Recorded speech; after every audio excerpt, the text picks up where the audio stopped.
Halo para pecinta catur Indonesia, kembali lagi Tarigan Catur Channel.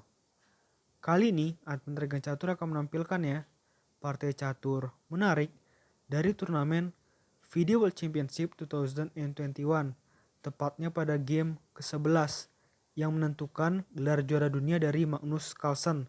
Tentu saja setelah mengandaskan perlawanan Ian Nepomniachtchi. Langsung saja kita masuk ke permainan di game ke-11 ini ya. Di sini Grandmaster Ian Nepomniachtchi menggunakan catur buah putih, sedangkan Grandmaster Magnus Carlsen menggunakan catur buah hitam. Permainan dimulai oleh Grandmaster Ian Nepomniachtchi dengan pion E4 dan dijawab pion E5 oleh Grandmaster Magnus Carlsen. Kuda menuju petak F3 dan kuda C6 oleh Grandmaster Magnus Carlsen. Dan balasan dari Ian Nepomniachtchi adalah gajah C4 yang menandakan ini adalah pembukaan Italia. Nah, pembukaan Italia ini nantinya bisa berkembang masih tetap dalam pembukaan Italia atau pembukaan Giuoco Piano, tergantung bagaimana langkah selanjutnya yang diterapkan oleh kedua pemain. Dan di sini dipilih kuda F6 oleh Grandmaster Magnus Carlsen. Artinya permainan ini akan tetap menjadi pembukaan Italia dengan variasi pertahanan dua kuda, pion D3 dan gajah C5, pion C3 dan pion D6 membuka akses gajah hitam petak terang untuk menempati petak G4 untuk menekan kuda yang sedang melindungi menteri putih. Rokade pendek oleh putih dan pion maju terus ke petak A5. Benteng E1 dan gajah mundur ke A7. Kuda A3 dan pion H6 membatasi agar kuda putih atau gajah putih tidak bisa merangsek ke petak G5 ya. Kuda mundur ke petak C2 dan rokade pendek oleh hitam. Gajah E3, gajah pukul gajah, dan kuda pukul gajah di petak E3. Dan sekarang kuda putih menjadi sangat aktif dan juga ada dua kuda putih, yang satu di petak F3, yang satu di petak E3 ya. Cukup berbahaya tentu saja untuk pemain hitam.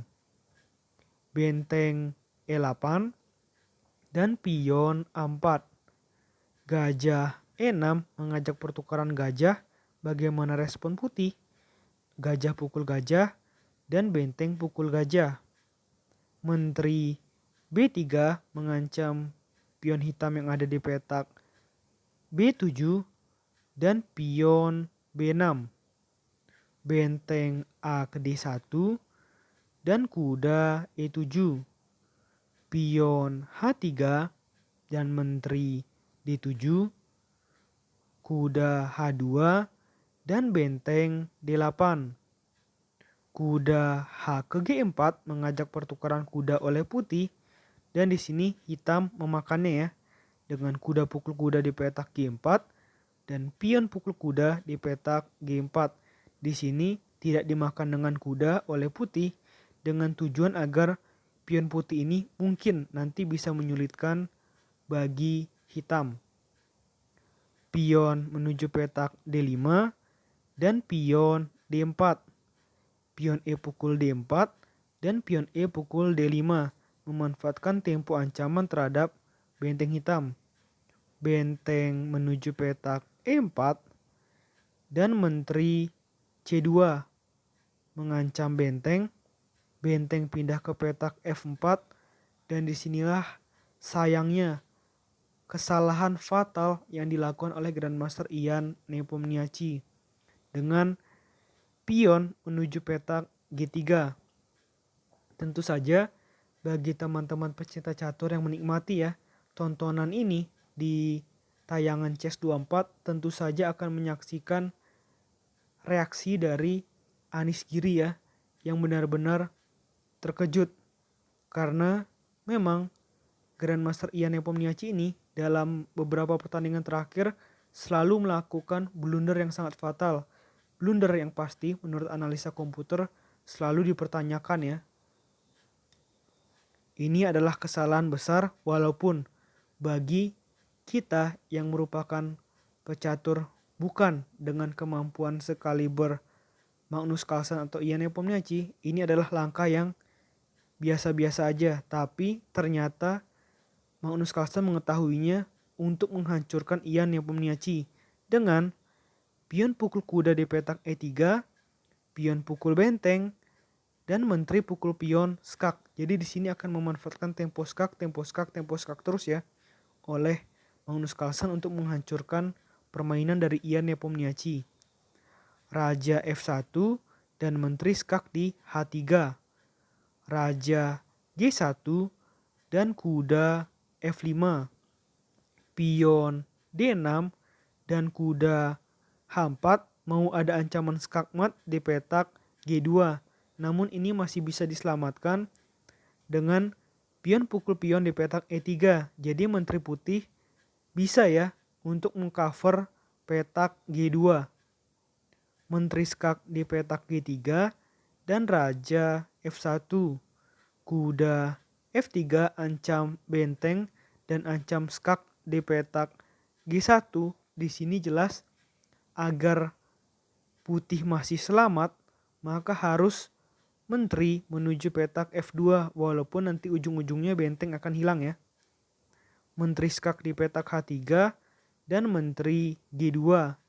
Menteri pukul menteri di petak G2 skak dan raja pukul menteri, kuda pukul benteng skak, benteng pukul kuda, dan benteng pukul pion di petak D6.